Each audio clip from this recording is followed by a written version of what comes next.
So what I've been doing all this while is just like major price action stuff, how to trade with ranges, understanding ranges, internal, external, blah, blah, blah, right? But next class now, we'll be talking about liquidity. They will be talking about how to trade from liquidity points, even without ranges. Basically, how to trade without ranges. What's tomorrow? Tomorrow is Saturday, right? Saturday. Yeah, it will hold. Yeah, it will hold tomorrow. It will hold tomorrow. So tomorrow, yeah, what we'll be talking about is liquidity and how to trade without ranges. Like how to trade without ranges. And we are going to use ranges actually, but you don't necessarily need trying to like mark your strong high, weak low, blah, blah, blah.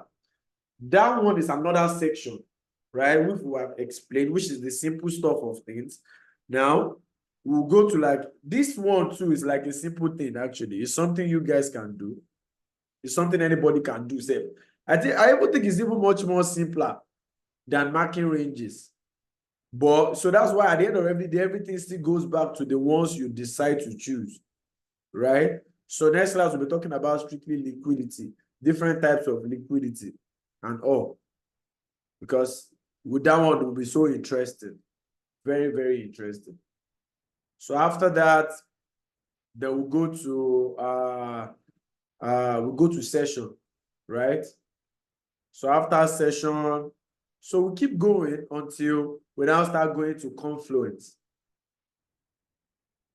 Okay, we start going to confluence, blah, blah, blah. Then we start going to normal timing.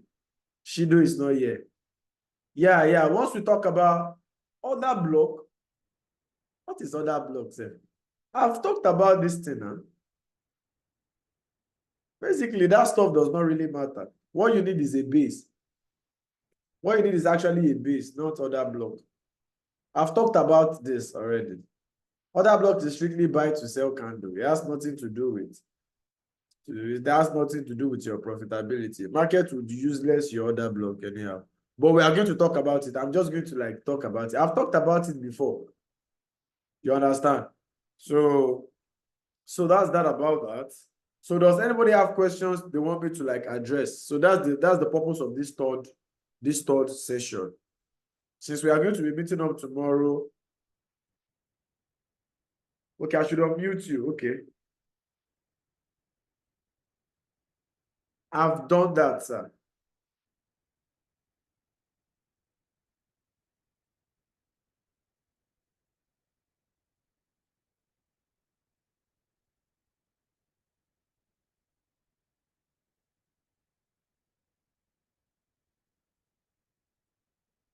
You mentioned in the last class that a valid base is an indecision candle.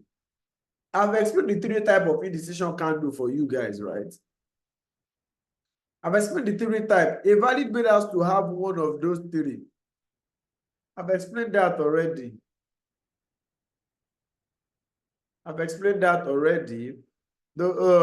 Let's say you have a high, low, high.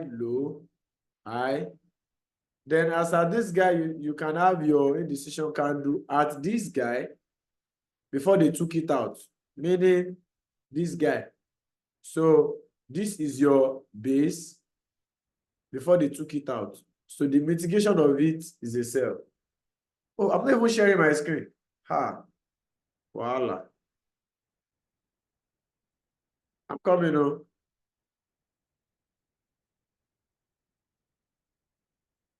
I've explained that already. A valid base is one of the three types of indecision candle that I explained for you guys. I said the first one, you have your indecision candle like this.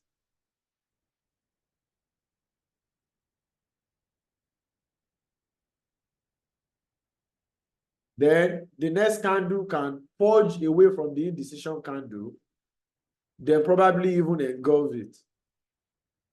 All we actually need is this engulfment, this taking out of that eye. Then your other block is what? The indecision candle. That is number one more. So the place that it is located, it can be located in your violation block. Once you see it, you know that you don't need to investigate it. The second one is just indecision candle itself. So this is likely to be one. You won't see a candle at the left. It will just be to stand alone, like what Euro USD did today, right? And the third one is which one? Is the one that what? The indecision candle take care of a particular liquidity to the left, like this. So all these things, they are valid base because indecision candle means consolidation. So for this first one, it simply means a candle came after the consolidation to clear it out, then break structure. That makes this guy a protected eye. So that is what happened here. The second one is when you have an order flow, then you now have an indecision candle that took it out right here. Then it breaks. So that is this second one right here. Then the third one is just strictly indecision candle. So this is if you go and investigate those indecision candle, this is the type 1, the type 2, and just the random one right here. So those are the type. So bro, I guess I have unmuted you already. So you can ask your question though. The Indian guy, I've unmuted you already. Ha, Alade. I've asked you to unmute.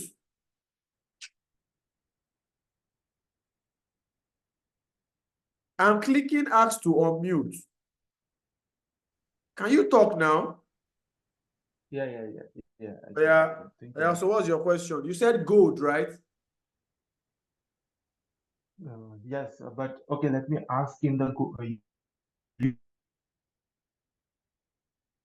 Euro USD. In this chart, a bigger, little bit closer. Yeah. Thank you. And then don't. Bro, I can't hear you. Your network is bad. Yeah. Can you hear me right now? Yeah, you need to speak louder. Yeah. I'm actually not speaking louder because it's actually 2 a.m. in India right now, so that's why. Okay, so I'm trying to hear you now. Yeah. Thank you.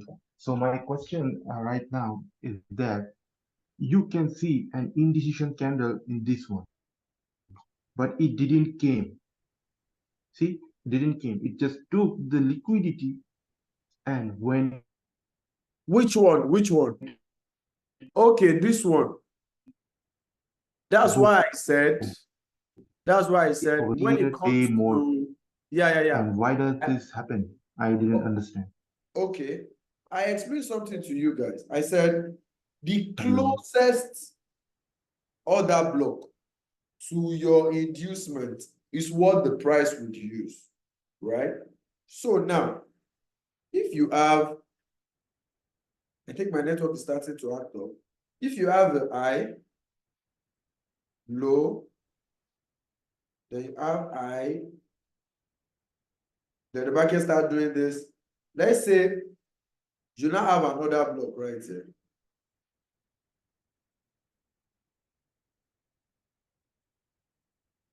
Let me go and use my board. This is rubbish. So now, let's say you have a high, an order block right here. Or let's say you have an indecision candle right here. Then the market came, creates several liquidity right here. And at the left, you have a high, low, I'm coming. Then the market broke structure here. Then the rally to the upside. I'm coming. So now, this guy, I'm coming. Oh, how would I explain this thing that will really make sense? Okay, now I think I get it. Market is selling. Then all of a sudden, You have another block right here, or let's say decision candle right here. Then market now came here, drop a tiny base, then start doing like this. So now, this is your liquidity. As a result of break or structure, then a pullback. So now, if market, one of the purpose of liquidity is, one of the purpose of pullback is the market to clear liquidity. That is number one rule. Number two is to fill imbalance, which is a sort of an inefficiency in price. But there are sometimes the market will do the both at the same time. But there's sometimes that market would just take out liquidity and not fill the total imbalance. So if I have a tiny base here that is unmitigated, let's say the base is right here, and it is unmitigated right here, and you have your indecision candle right here, market is most likely to get to this base and buy compared to getting to this indecision candle and buy. Why? And how would you do this? If you decide to use this base, you will be skeptical about your stop loss because you'll be like, oh, market is supposed to come to this indecision candle, right?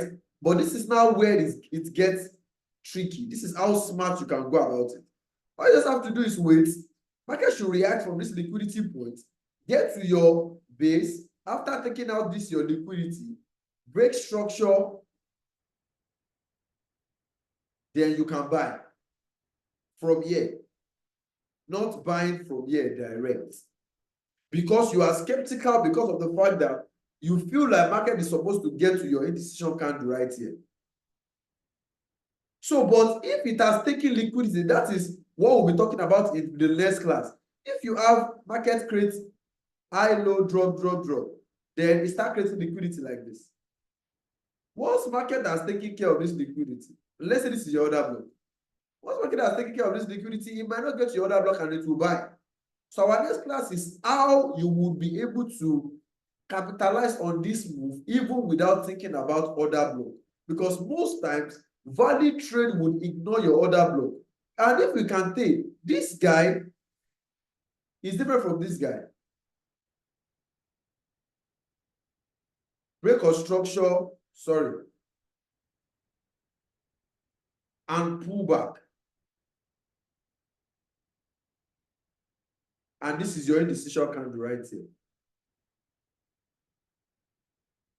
You can see this one, the inducement is very close to your indecision candle. So which means market can use this. But this one, there is a particular candle that violated this structure right here. Market cannot just ignore it. Right? Market cannot just ignore it. So, which now means you guys need to be smart. Now, look at this. This one is close to the liquidity. Market use it. This one is far away to the liquidity. Market use this one. But if market decides to escape this guy, you now have a problem. Let me break it down to you guys. This will be the last question I'll be answering because I already dropped another nugget. Low, high, low, high, low, high, low. Your indecision candle right here. You mark it. Market came. Drop a base. Another indecision candle right here.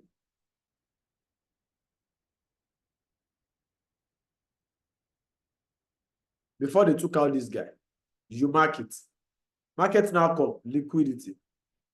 Pay attention to this last explanation. This is your liquidity. Now you mark it. Now you're expecting this because there's an imbalance here. If market can come here, do this, change character, and buy. This is a very reasonable one. Okay? The second one is anything that now make market get here, it will react. There's no way.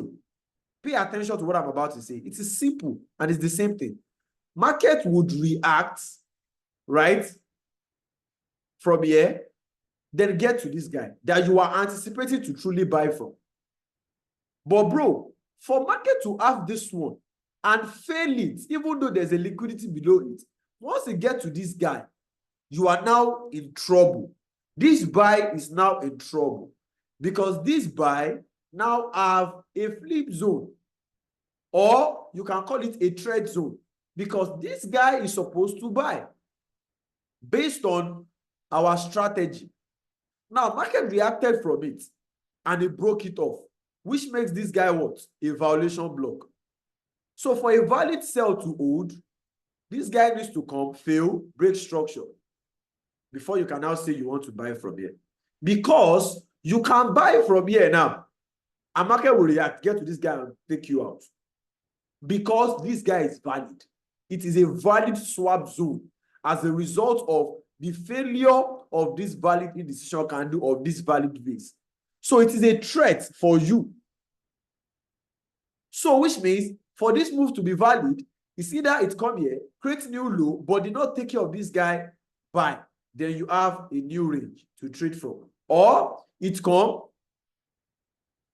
yeah, create a new indecision candle right here, then it's buy, which means the indecision candle is your base, your rally base rally. Then you can buy from here.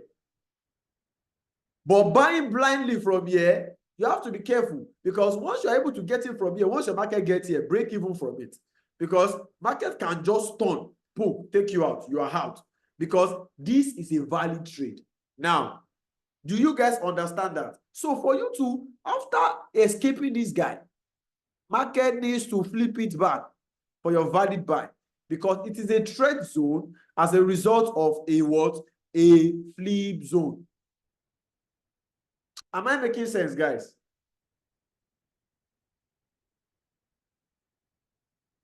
Guys, am I making sense?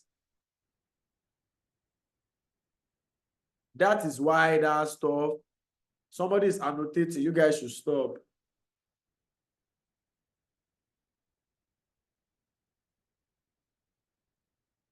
Am I making sense, guys? Once we get to the inducement, which kind of MT5 is this like this?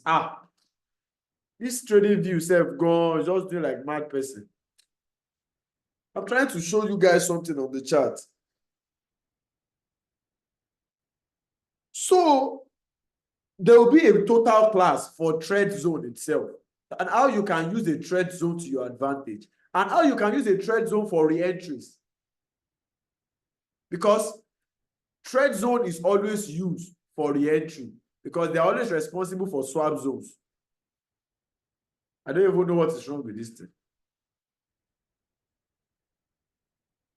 You have another good question. I beg, we'll do the question next class. I need to rest. I'm hungry. I really love that question. And you see, that's why I said, when you have a good question, it's going to bring in something that I've not said. Now, I want you guys to see something with me. Let's go to Euro USD. I want you guys to see something with me now. I want to give you a real life example of what he asked and how you can use a trade zone to your advantage if this network did not fuck up, because now network is starting to slow up. Now, look at this. I'll show you what I'm talking about. You have to understand your strategy a lot. That's why I hardly take losses. Most of my trades, instead of it to be a loss, it will be break even. Trust me, it will be break even. Because I know trade zones. I know what needs to happen. I will show you why is this network slow like this. Now, look at this.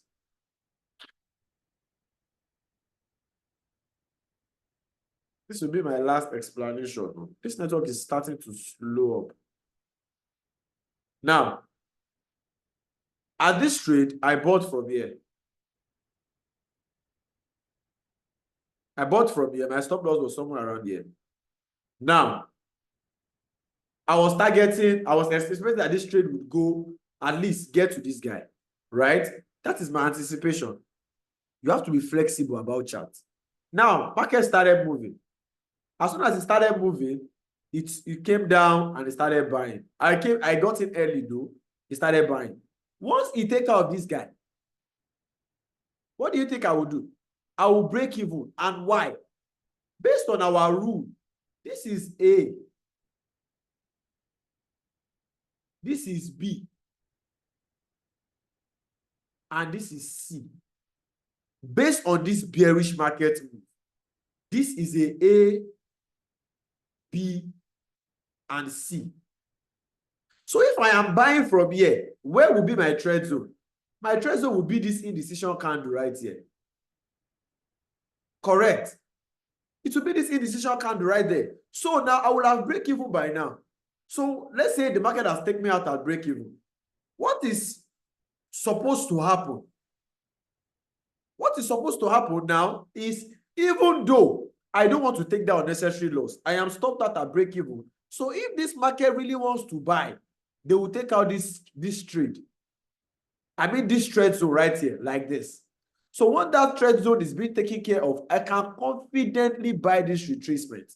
All I just have to look for is, where is the liquidity inside here? Then I would expect the retracement to trigger the liquidity.